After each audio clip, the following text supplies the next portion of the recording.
All right.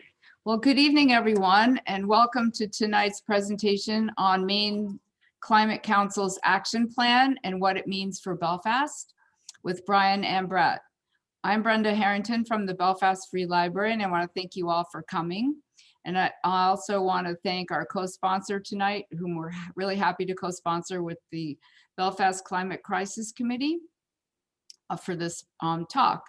Before I turn things over to Beth Sterner from the Climate Crisis Committee, I want to again remind everybody to keep your mics muted and that tonight, and to let you know that tonight's program will be recorded and you'll be able to find it later on the Belfast Free Library's website, our YouTube channel, and probably some other places that in the future. But anyway, for now, I'm going to turn it over to Beth, and go ahead, Beth.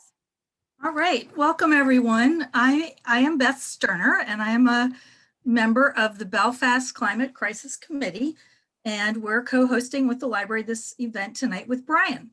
And Brian Ambrette is going to give us a 20 or 25-minute presentation, and then we're going to take questions at the end. And to facilitate that, as you come up with your questions, please put them in the chat box, and you can either address them to everyone or to me. And then when Brian is done his presentation, I'll go back through and ask the questions that you've submitted. So our speaker, Brian, is a Senior Climate Resilience Coordinator with the Governor's Office of Policy Innovation and the Future.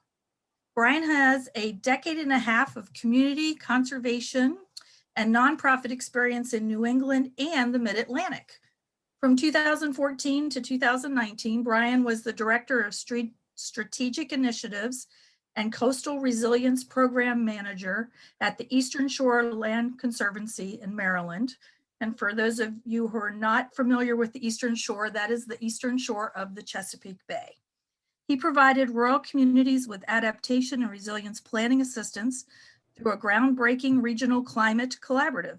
He also served as a member of the Maryland Climate Change Commission's Adaptations and Response Working Group. Brian holds a Master's of Environmental Management degree from Yale University's School of Forestry and Environmental Studies, and a bachelor's degree from Middlebury College in Vermont.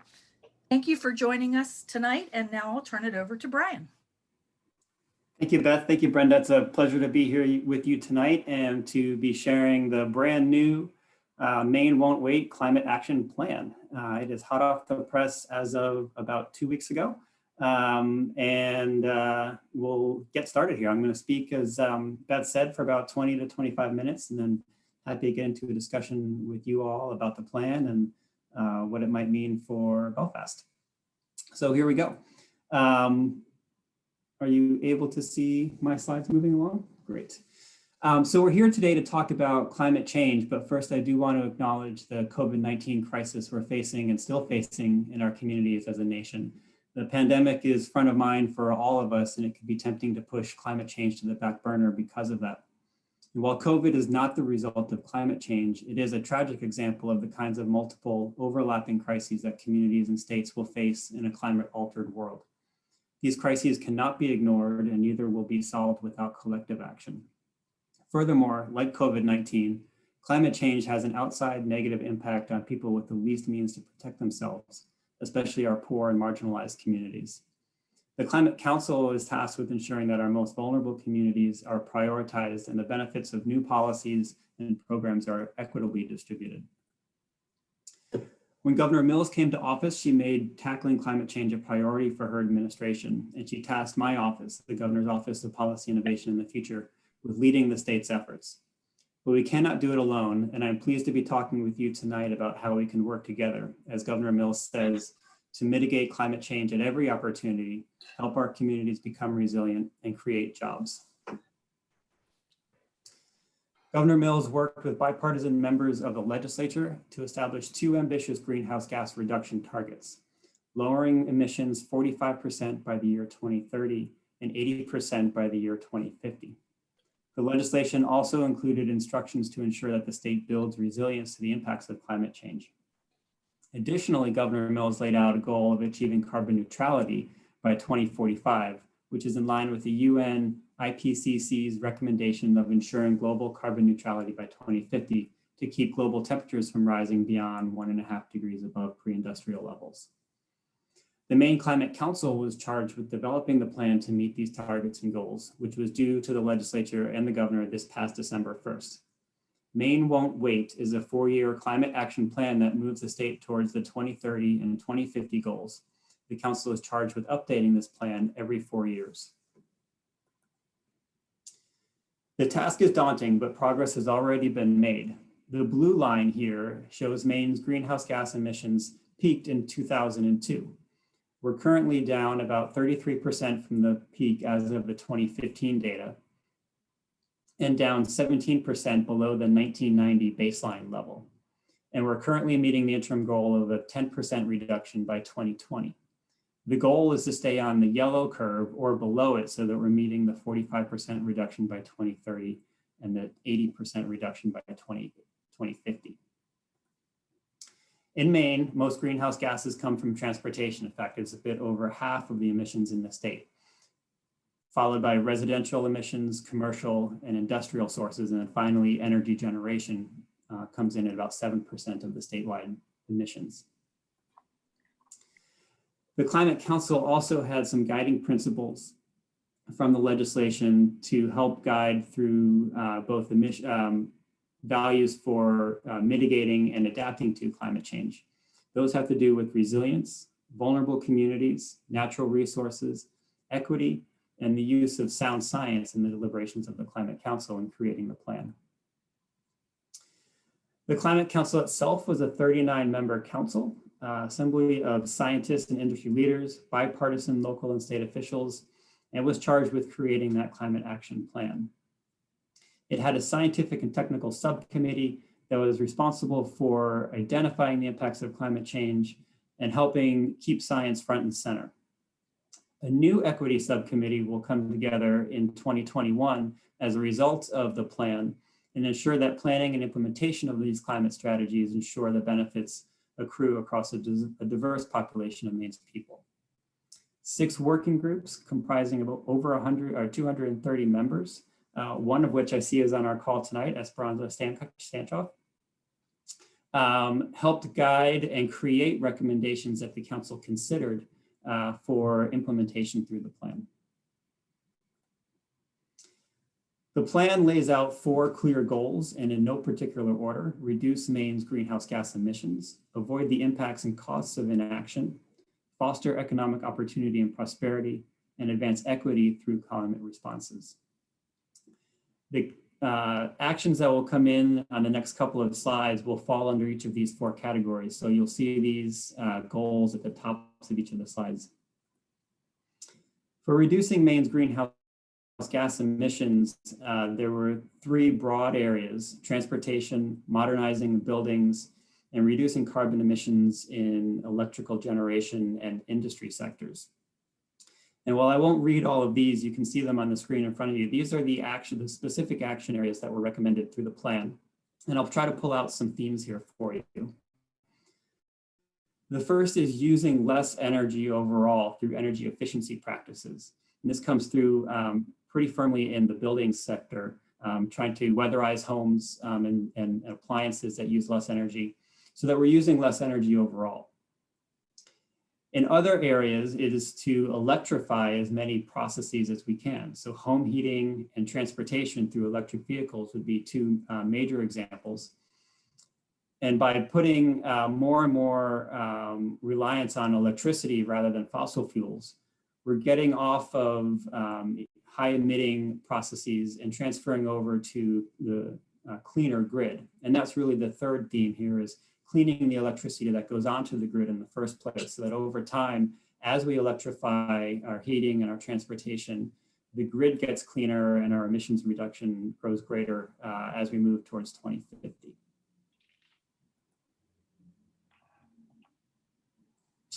Fostering economic opportunity and prosperity.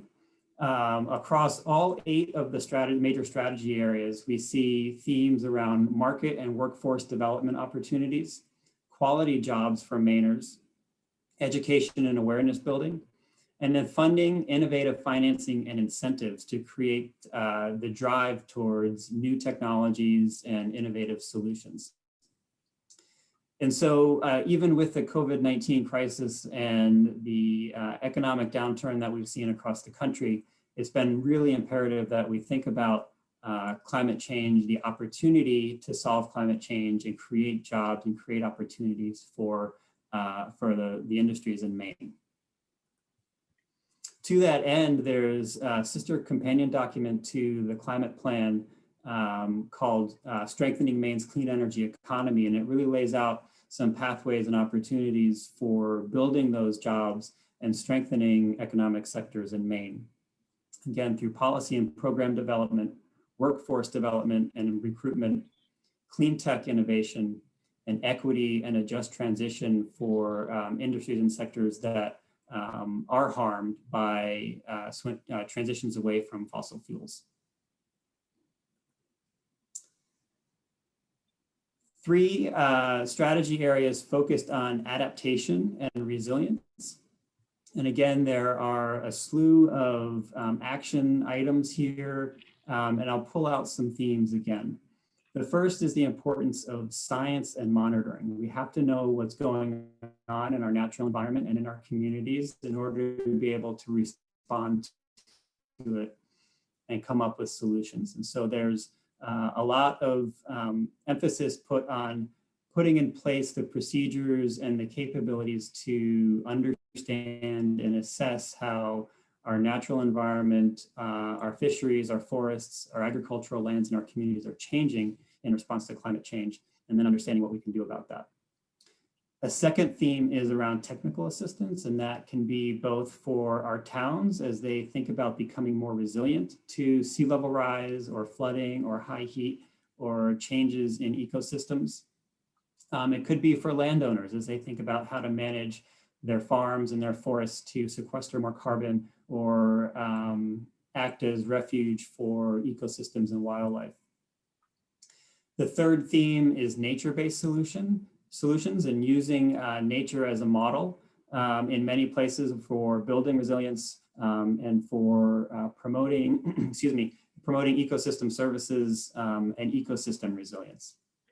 And the last is updating state laws and programs to be effective tools for adapting to climate change.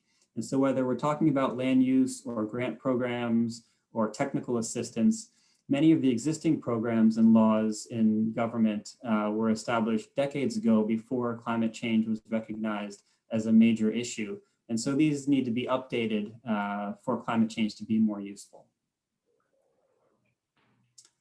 And then the final goal was advancing equity through Maine's climate response. And as I said, the plan established a permanent equity subcommittee on the Maine Climate Council. Do you want me to use earplugs?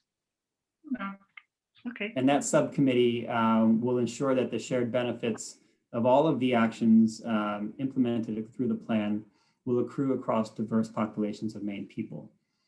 And through the process this summer and fall, there was an equity assessment framework that was formed, and that can really help evaluate the benefits and impacts and make sure that they are being prioritized to vulnerable and marginalized populations. So we'll be relying heavily on that framework as we move forward.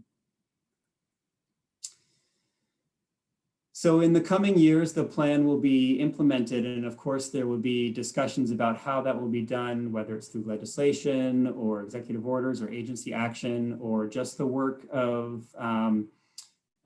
towns and organizations and the private sector moving forward. But of course there's this question of where is the money going to come from?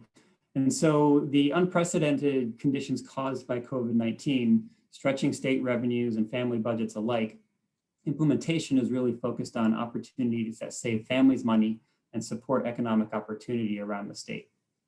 Implementation will build on existing policies, state programs, and resources like Efficiency Maine incentives and Department of Transportation projects, infrastructure projects.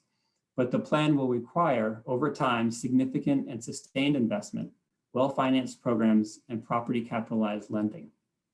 Action will require a leveraging of a variety of sources, existing, new, private, public, local, state, and federal sources of funding. In the near term, we have the opportunity to pursue current and new federal grant opportunities, being ready for any stimulus that might be coming down the pike from Congress. Maximizing one-time funding sources like the Volkswagen settlement and the New England Clean Energy Connect stipulation for things like electric vehicle incentives and weatherization. Enacting programs like CPACE, the Commercial Property Assessed Clean Energy Program that supports clean energy and energy efficiency investments by businesses by allowing them to pay off their loans through their property taxes, or at the same time that they pay their property taxes, rather. Deploying and retooling existing state resources, staffing, and programs. And then general obligation bonding for capital investment, including a state infrastructure fund, energy innovation, weatherization and clean transportation, natural and working lands, and workforce training. Those are all near-term options. In the longer term, we're going to need revenue bonding for central transportation infrastructure, clean transportation, funding for natural and working lands conservation and easements, and coordinated science and monitoring.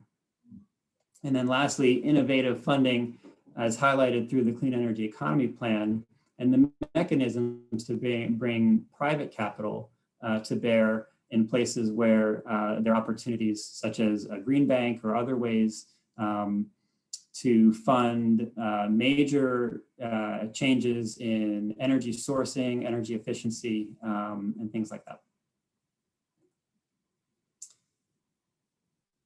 The other part of implementation is measuring how we make progress.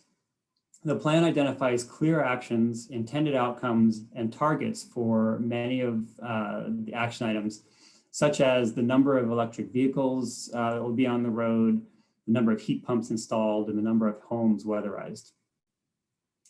The new equity subcommittee will recommend targeted goals and program metrics for key populations and groups, providing additional key equity outcome indicators along with program suggestions for the council's and the governor's and the legislature's consideration. The Department of Environmental Protection's biennial emissions report comes out every 2 years and charts Maine's sector-based emissions so that we know how we're doing based on our efforts and on our trajectories towards the targets for 2030 and 2050. And these clear, transparent metrics will ensure that we are held accountable to the plan and to the public and convey where progress is occurring and work to develop a easily readable by the public, the legislature alike. And so I'll finish up with some opportunities for towns to consider. In the near term, it's to take advantage of strong incentives from programs that already exist and maybe providing technical assistance, such as the Efficiency Maine Trust for transitioning municipal fleet vehicles over to electric, and energy efficiency projects or solar projects that can help towns save money on their energy costs. You can look at the sea level rise projections and guidance that came from the Science and Technical Subcommittee that's laid out in the Climate Action Plan, and use those numbers as a basis for decision-making and resilience projects in municipalities. And then in the medium term, thinking about getting your capital project priorities in order in anticipation of any federal stimulus, but also in anticipation of a state infrastructure adaptation fund that will help towns meet their local cost share requirements when they apply for federal grants. And we know that infrastructure projects can be expensive, and often those local cost shares are in the range of 10 to 25% of the total cost. So having that assistance in meeting the federal cost share can really help get some infrastructure projects off the ground, help build resilience and meet those goals for municipalities, as well as put people to work in construction jobs. And then lastly, in the coming years, we'll see the state rolling out technical assistance and updated land use tools so that communities can use those tools, make even better plans for building resilience, and start implementing those plans. So that's where a couple of areas where I see opportunities for towns to be thinking both in the near term and the medium term. And so we'll hope you will stay involved with us as we go through implementation. The plan is available, if you haven't seen it yet, at climatecouncil.maine.gov. You can sign up for a newsletter there. And if you're so inclined, you can follow us on a number of social media outlets. And you can always shoot me an email or any one of my colleagues if you have specific questions after the presentation this evening. So with that, please do reach out if there's anything I can help with, and I'm happy to spend the next 25 minutes or so having a conversation with y'all. Thank you, Brian. So, does anybody have any questions? You can either put it in the chat or I can try to see if you have your hand raised. It's 35 people on, so.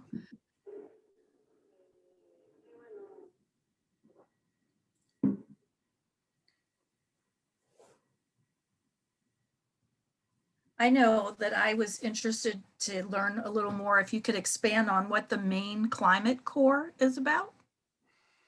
Yeah, that's a good one. So a number of the working groups that were putting together recommendations for the plan homed in on this idea of either a volunteer corps or a workforce development corps that would build a pipeline for early, or provide a pathway for early career people to get in to working in clean energy or resilience and adaptation or the agricultural fishing sectors, and get their feet wet and assist with the really large lift that there is in the state for a lot of these projects. And so we've actually started to have initial conversations about what that could look like and where it might be housed. If you're familiar with the AmeriCorps program, that funds, there are actually many volunteer and AmeriCorps type programs around the state already in areas that are unrelated to climate. And AmeriCorps funds about half of those programs right now. So there's an opportunity to think about that in terms of climate, which can meet both our workforce needs and the scalability or the scaling needs that would be required to implement a lot of these items across the entire state. So stay tuned for that. I think it's something that the governor is very interested in and could be a near-term item. Okay, I saw that Susan Cutting has a question. If you want to unmute yourself, Susan.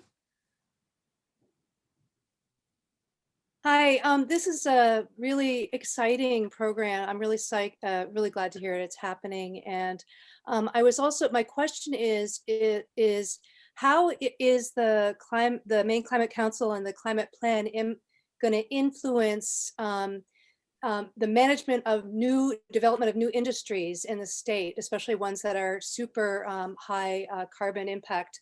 As you've heard about the proposed fish farm in Belfast, and it's projected that that facility will produce 550,000 to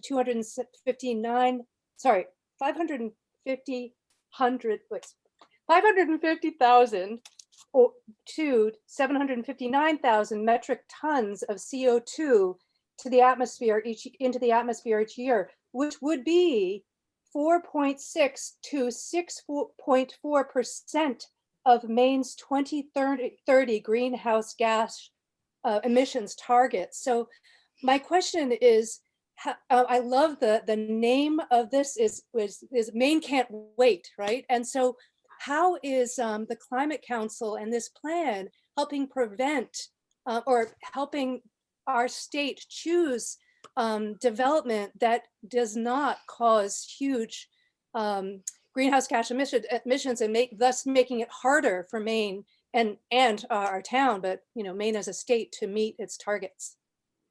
Thanks, Susan. That's a great question. And I don't think the plan is going to do quite what you are hoping that it's going to do, is help the state choose whether or not to allow certain kinds of industry to happen.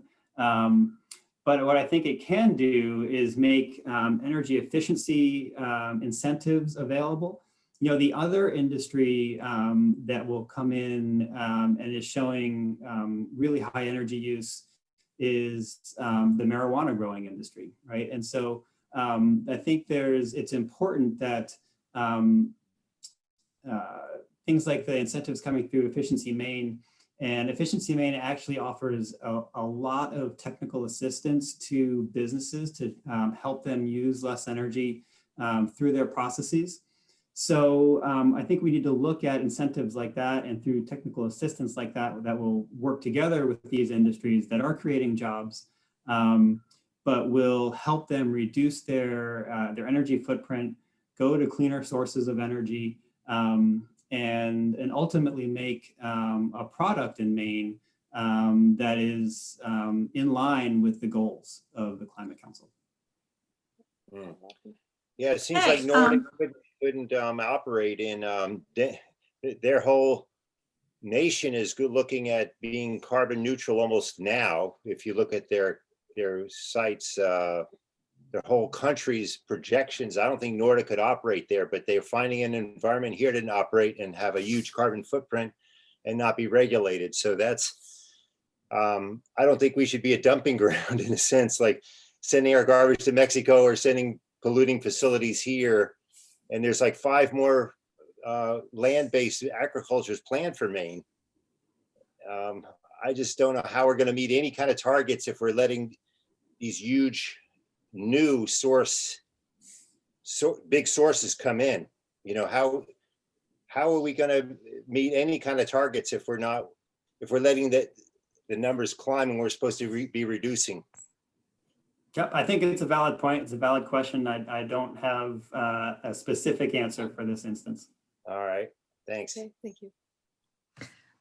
Okay, now I'm going to ask, I saw that Gear has a question. You can go ahead and unmute yourself, Gear. Thank you, first of all, for sharing this with us. It's incredibly important and exciting. My question is one around the biggest nut that we have as a state around transportation and home heating and to some degree cooling.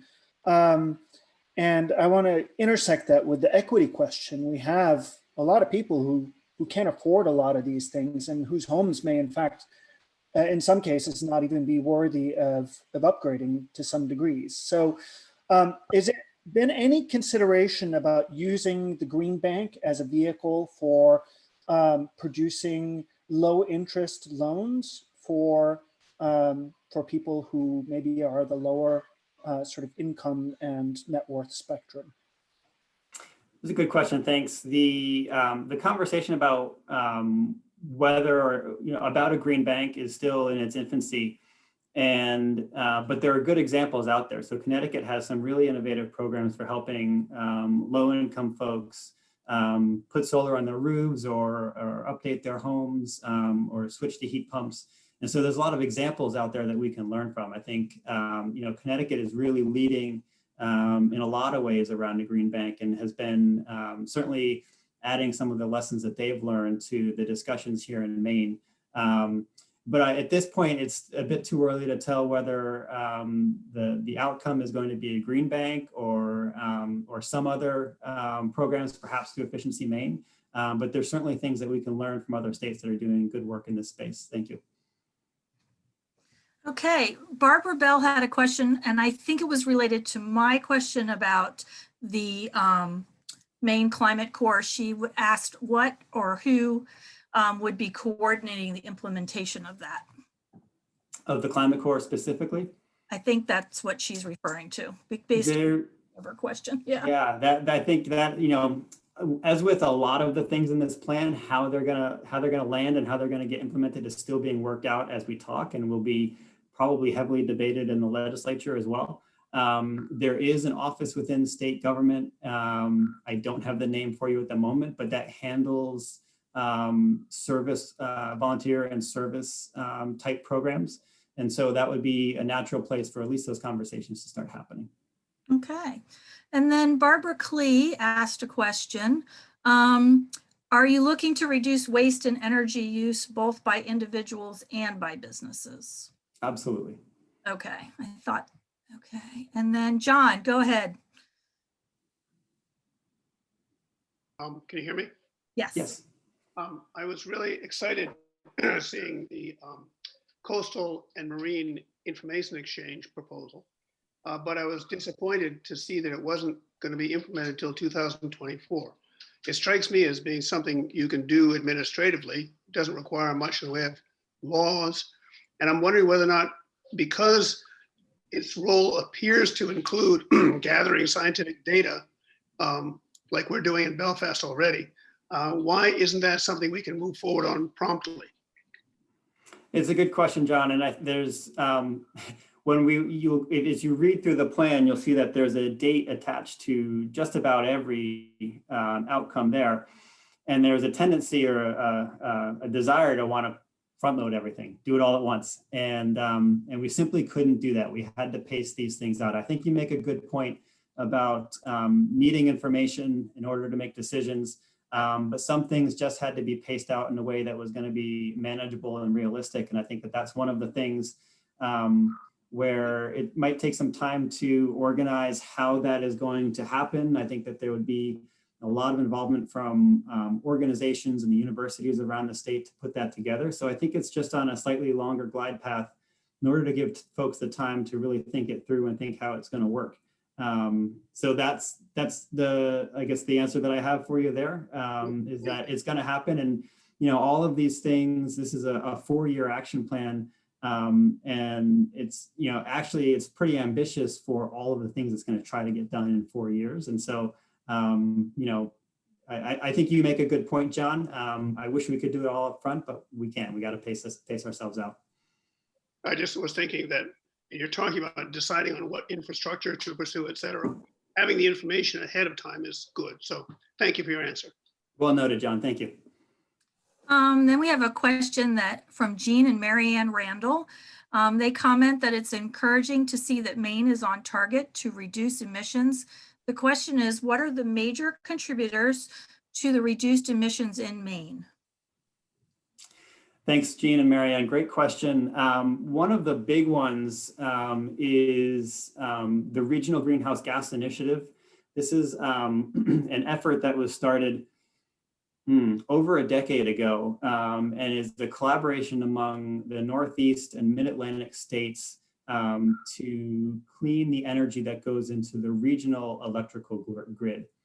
And new states are getting added all the time as governors and legislatures realize that this is actually a really good deal. And so it's a bit of a cap and trade type program where every year or every couple of years, the overall pollution permits get ratcheted down so that collectively the 9 states or so, the pollution coming from their electrical generation has to step down. And those pollution credits are paid for by the generators. And then the proceeds from that go back into the states to pay for energy efficiency programs, for low-income programs. And so that's where a bulk of Efficiency Maine Trust funding comes from right now, is that RGGI program.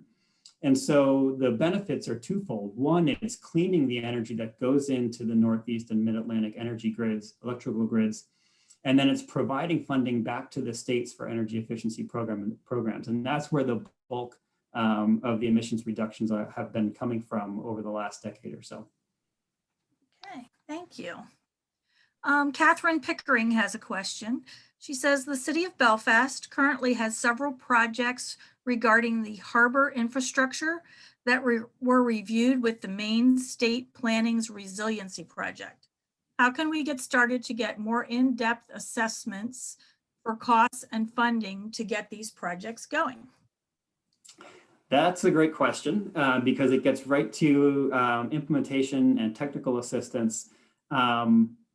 One of the recommendations or action items coming through from the plan, as I said earlier, is to create this adaptation infrastructure fund.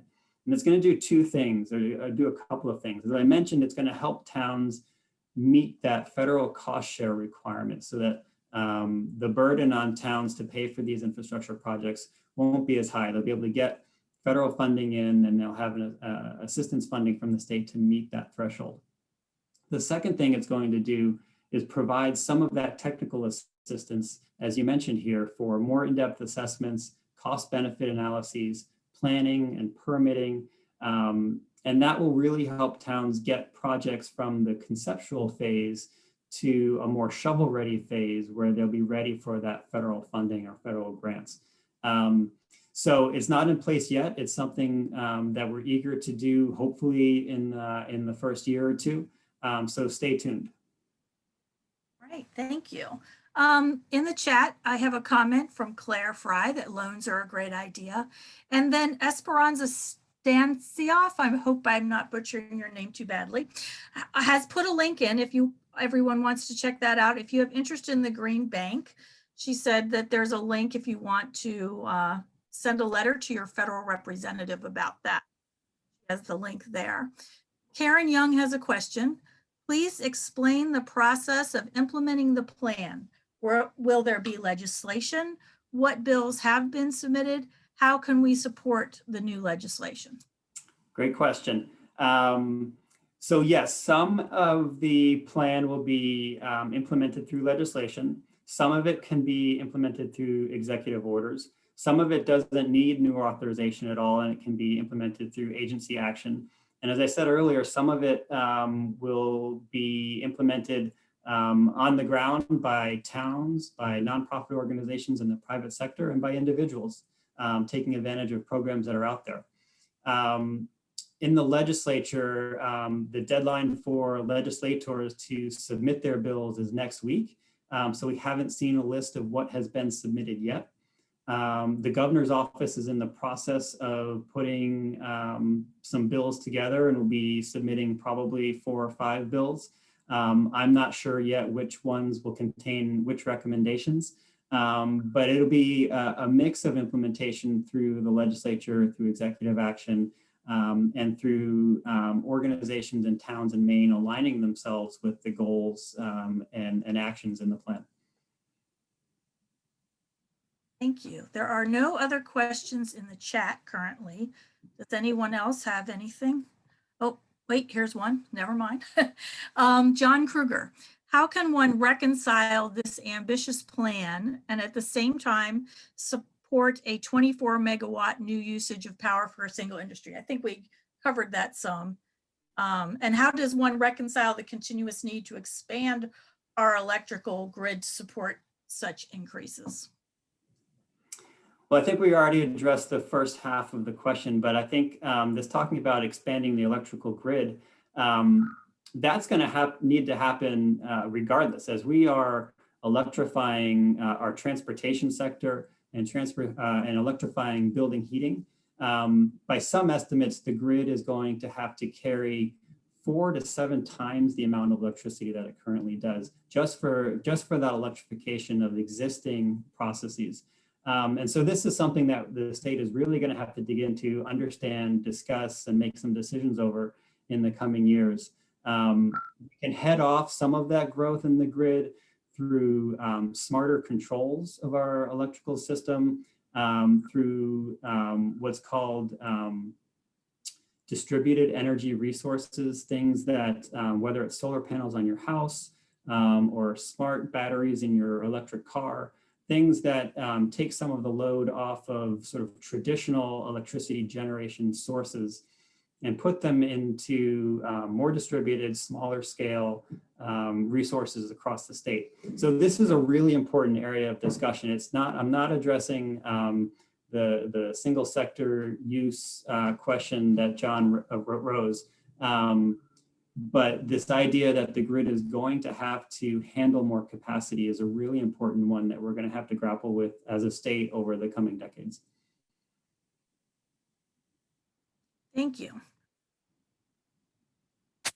Okay, and then we have a question, why are ratepayers having to pay for infrastructure needed for industry? I am not an energy expert. My expertise is more in the resilience and adaptation side, so I am not going to answer that question. All right, and Barbara Bell asks, referencing incorporated official state SLR projections into regulations by 2022 and require updates, would that be legislation or executive? Yeah, so Barbara is referring to an item in the plan that calls for adopting official sea level rise projections. And these projections are numbers that were produced by the Scientific and Technical Subcommittee and that the Maine Climate Council endorsed. And so the next step then would be adopting those officially. And so Barbara's question about whether that happens through legislation or executive order or agency rulemaking is a good one, and that's still being hammered out at this point. I don't have my crystal ball to say which one of that it's going to be. There are pros and cons to doing it all of those ways, and so that's being worked out right now. Excuse me, among the legislators, the governor, and the agency heads.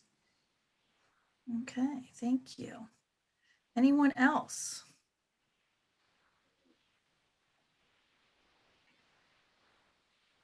Well, I don't see any more questions at this time. So Brian, thank you so much for joining us tonight and giving us your presentation. I think we all learned a lot, and we'll probably all be thinking about it and have questions. And you had said people could reach out to you, and we appreciate that. Thank you so much. Very welcome. It was a pleasure to be with you tonight. Please do reach out if you have other questions. And I hope in 6 months or a year, we can come back and have this conversation again and see how much progress we're making, both as a town and as a state. That would be awesome. Thank you. Okay, thank you. Thank you everyone for coming. Thank you.